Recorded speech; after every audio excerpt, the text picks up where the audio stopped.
everybody, happy Friday. I hope everybody had a great week and I hope everybody will have a great weekend. Welcome to my channel. Today we'll discuss my favorite topic, Russia. And what we'll talk today is another Russian scientist has been charged with treason. Actually, high treason to be direct. The scientist is Anatoly Gubanov. Who is Anatoly Gubanov? He worked in Tsagi. And what it actually means that he worked in the aerodynamics department responsible specifically for hypersonic technology. As you're aware, hypersonic technology is faster than the speed of sound. It is proprietary technology, and Russia is supposed to be right now #1 in the world when it comes to hypersonic weapons. It has proven to be so. US is still working on theirs, even though US started developing them earlier than Russia. However, there's been changes, and also at the same time, Russia is the strongest in the world when it comes to hypersonic technology at this point. Even though Russia is lagging in a lot of other departments, including Navy, but when it comes to hypersonic, it is #1. So this is one of the head individuals who was working on that technology, and now he's charged with high treason. And according to FSB, he's charged with Article 275 under the Russian Federation. And what is Article 275? It is high treason.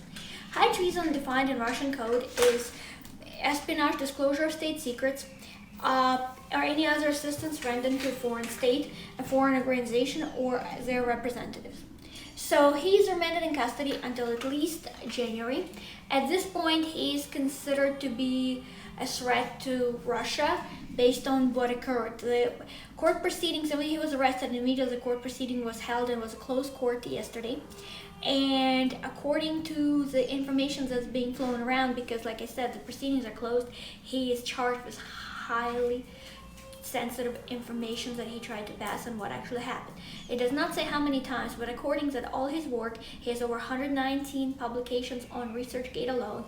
It's all pertaining hypersonic technology. However, the proprietary side, that was actually very concerning, and obviously Russia charged him with treason. And as far what is interesting about him, he has 5 children. 3 of his children actually work in the same technology. So it would be interesting to see if his children would have to be testifying against him, or they'll be removed from Tsagi as well. It is unknown at this point because, like I said, this information just came out yesterday. He was also working part-time as a physics professor teaching aerodynamics, and that position has been halted immediately at this point, even though it stated that he was only doing it part-time. So, to say the least, additionally, there's other interesting information. His father-in-law is actually Leonid Shkadov. He was quite famous for designing a Shkadov thruster. A stellar engine, which is a Shkadov thruster, are a class of hypothetical megastructures which use stars' radiation to create usable energy. So clearly he comes from a dynasty, Russian dynasty, via marriage, and obviously his children work in the same industry. So it is quite peculiar what would possess an individual like him to actually do that. My only thing that I can possibly think of that he was blackmailed or anything like that. He's in his 60s, so he's not young. I don't know what any foreign government could possibly offer him unless blackmail to do that, especially coming from a Russian dynasty. So this is a very confusing part in what exactly happened. And having closed proceedings, he's also facing 20 years in prison. So at this point, given his age, he would have to die in prison if convicted, and highly likely he will be convicted, because usually in order to get a high treason charge, he would have actually had to be caught in the act. This is not just something simple that can actually happen to have such charges occur. So when it comes to hypersonic weapons and rockets, as I mentioned before, it's proprietary technology. It's very specific. The Tsagi, the Central Aerodynamic Institute that he worked in Moscow, had special tunnels which such technology was being tested and developed. He's also, like I said, he was a very important key player in Russia when it came to hypersonic aerodynamics development. Obviously there was a big team, but he was one of the key players in that.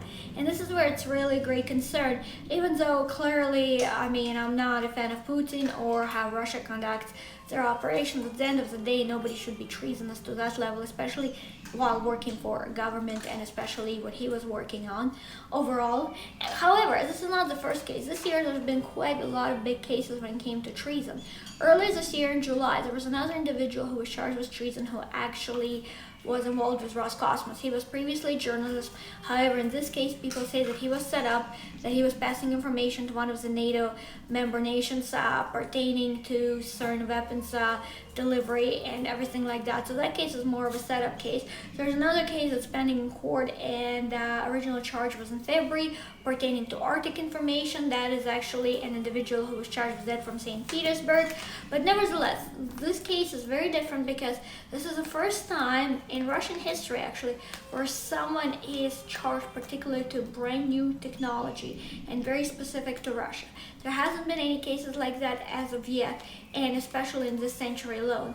So this is a big, huge situation. There's going to be a lot of discussions about it, even though majority of it will be classified. It's a big deal to Russia.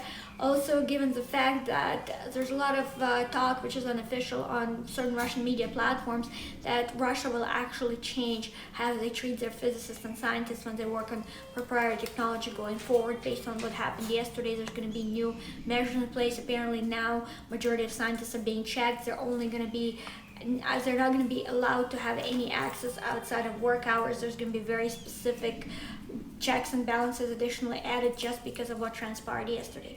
So I would love to hear everybody's comments.